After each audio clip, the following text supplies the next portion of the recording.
So, Marvel Tokon Fighting Souls. There's a lot of upcoming high-profile tag fighters with 2XKO, Invincible Versus, and of course, Marvel Tokon, all of which I got to play at EVO this year. I even got to meet the creative leads of Tokon in my Sly Cooper getup, which was pretty sick. I may have also told them that it would be really cool if Icarus from the Eternals was in the game, so if he does make it, you know it was because of me. I played a good amount of 2XKO, I played a lot of Invincible Versus, a lot, like I could not stop going back to that booth, and I played Tokon twice for a total of 20 minutes. Not because I didn't want to play more, because I did, but because the lines for that booth were insanely long and I didn't have time to stand in line for 3 hours to play 10 minutes at a time. Lucky for me though, they announced a closed beta at EVO that had everyone excited. I was in the crowd when they announced it and I immediately signed up for the beta right then and there. However, this game was initially believed to be the first closed beta with no players since the rollout for invitations was so slow. A lot of people did not get their invites until the day of the beta, where the floodgates completely opened. I got my code 3 hours after the beta officially opened at 3 a.m. Eastern. I woke up at 4 a.m. that night because I got a bad case of dry mouth. I glanced at my phone, saw the notification, almost screamed out of joy, nearly awakening my entire family, and immediately booted up my PS5. I now understand how Patrick feels when it's time to eat a Krabby Patty. Oh boy, 3 a.m. I played the beta for a total of 10 hours and I wanted to share my thoughts. First and foremost, the game's graphics and presentation are incredible. The character designs, the color work, the VFX, this game in motion is absolutely stunning. The animations are gorgeous and the supers look fantastic. While the in-game visuals look amazing, I adore the presentation. They're going for a comic book blueprint / outline aesthetic where it is emulating the process of a comic book coming to life with sketch lines, parameters, a lot of work in progress visual elements that are very intentional. Like when a match starts and the entire screen starts off as a giant inked canvas before quickly being colored in. The coolest presentation element to me are the supers because every character gets their own super splash screen with their names and respective color scheme. It's really cool. I love when comic book video games embrace their comic bookiness and they're going all out here. It makes me very excited to see how certain characters would look in this style. Also, the singular stage in this beta is ridiculous. Most notably the downtown portion because there are so many layers with the references to other Marvel entities alone, but what really boggles my mind are how many moving pieces there are to this stage. There is so much unique foot and vehicular traffic going on at the same time, it's insane. If other stages in this game even come close to how much ongoing activity is happening here, this game may potentially have my favorite stages in a non-sprite fighting game ever. But let's talk about the gameplay now. I'll start with the characters first. I think all of them are incredibly fun and unique. They all have their own unique playstyles and character-specific abilities, kind of like traits in Injustice. Cap is like a rush-down fiend with great set play and screen control. He can angle his shield for some disgusting screen control / mix, and he's able to kick it back across the screen as many times as he wants. It's pretty funny. Star-Lord is a mix-up machine who oozes so much style with every frame of animation, plus he has elemental guns, which is huge for me, because in most other games he's been in, he doesn't get them for some reason. They're his signature weapon. I'm looking at you, Marvel Rivals. He gets a normal beam that's pretty fast, a slow-moving fireball, an earth shield that negates projectiles, and a freeze, which he can use to set up some absolutely disgusting mix and resets. I think he's easily the strongest character in the beta from what I played. Like, he is incredibly strong. Iron Man is a zoner through and through with a unibeam, hand cannons, and rocket mines that fly across the screen and rain hell. Doom is a setup monster who is terrifying if he knocks you down. He can call a homing laser, he has a huge wall of electricity, and he basically has Urian's Aegis shield that he can spawn at any time. It negates all projectiles and can be used in some pretty stylish combos. His most powerful tool, if you ask me, is his dash, because it's basically a teleport on speed dial. He can phase through attacks and cross you up whenever he wants, which makes him calling an assist a death sentence in the right hands. Storm is very interesting. Her strongest ability is her wind skill that she can push in any direction she wants, especially during specials, which leads to a lot of situations where she can make herself safe, turn into a walking hitbox, or command grab you from half screen. I played her the most in the beta, and even though I figured out some cool tricks with her, I feel like I barely scratched the surface. And last but not least, Miss Marvel, who is an absolute gorilla. Huge normals, great damage, a degenerate character skill where she launches her arm full screen and is plus on it. Did I mention she had a command grab and an instant overhead? All of these characters have their own level of depth that isn't directly associated with the rest of the game, which is great. Then we get to the feel of the game, mostly movement and pace. Starting out, I thought this game was unexpectedly slow. For a tag fighter, it is way heavier than expected. Everything feels really weighty, from ground dashing to throwing out buttons. It feels more locomotive, where you have to get the gears running, as opposed to other games where you can move a mile a second whenever you want. A lot of moves are unsafe on their own, and if you whiff a button, there's so much time for the opposition to whiff punish you. I mean, so much time. It took me some time before I got the hang of things and understood how the game flowed. And once I did, I was way more comfortable piloting my characters with instant air dashes and playing in neutral overall.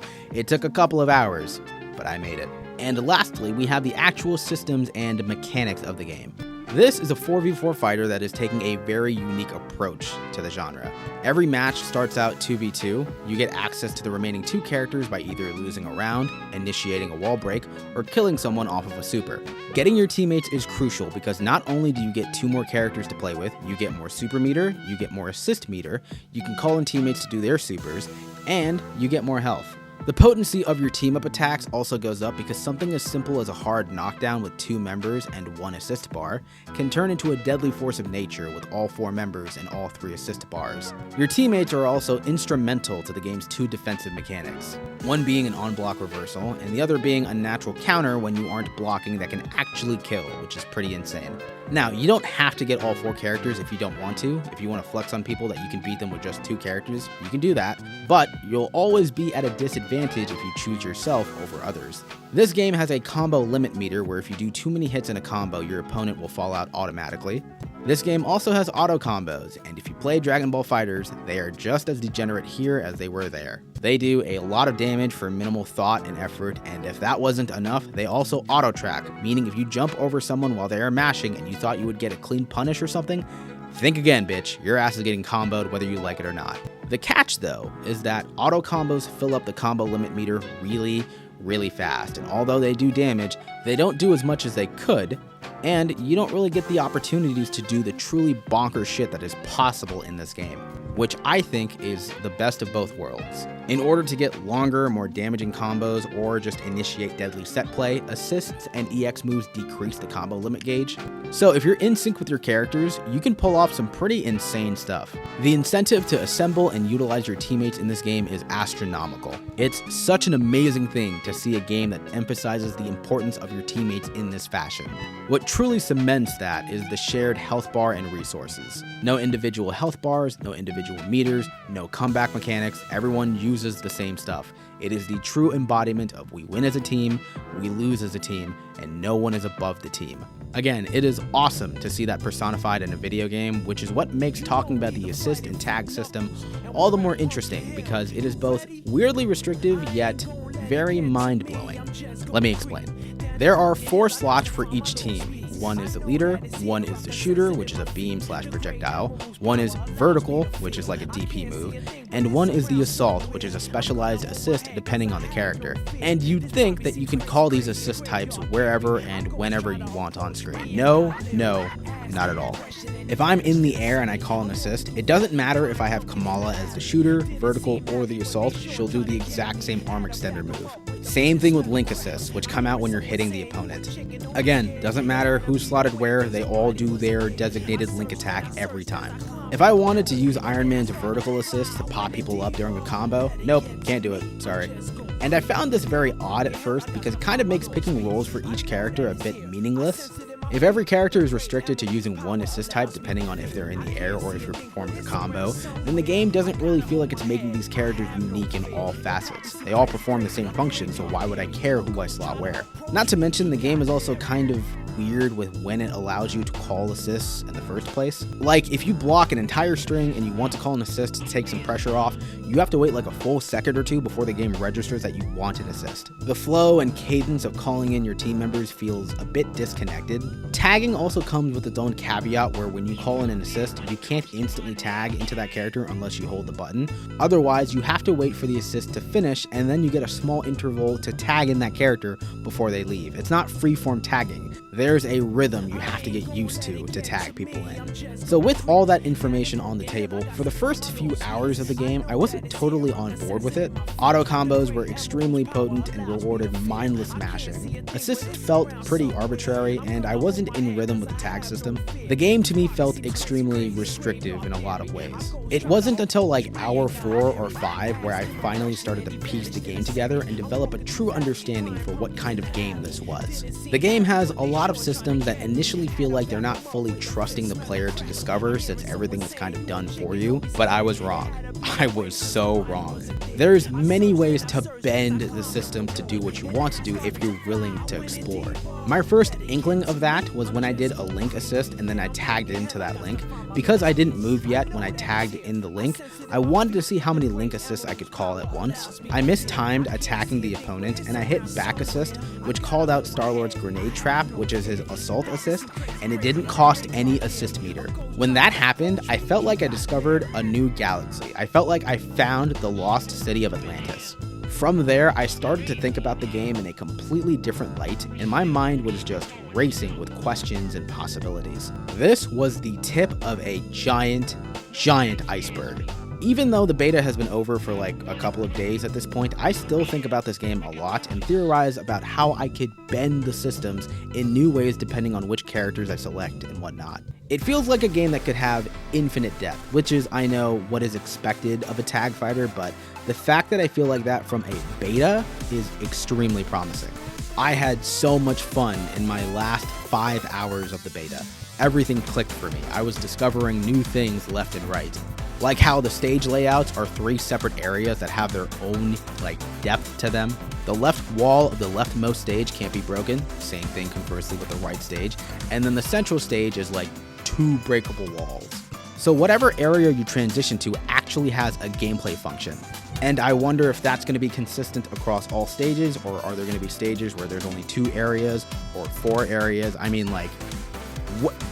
I'm just thinking about this so much. I just want more. I was so addicted. I love this shit, dude. There's very little about this game as of right now that I don't love. The only pieces of feedback I have at the moment are regarding the speed of assists being a tad bit too slow for my liking. And if they're able to find a way to incorporate the 3 assist roles more into the other assist categories that I mentioned, that would be greatly appreciated.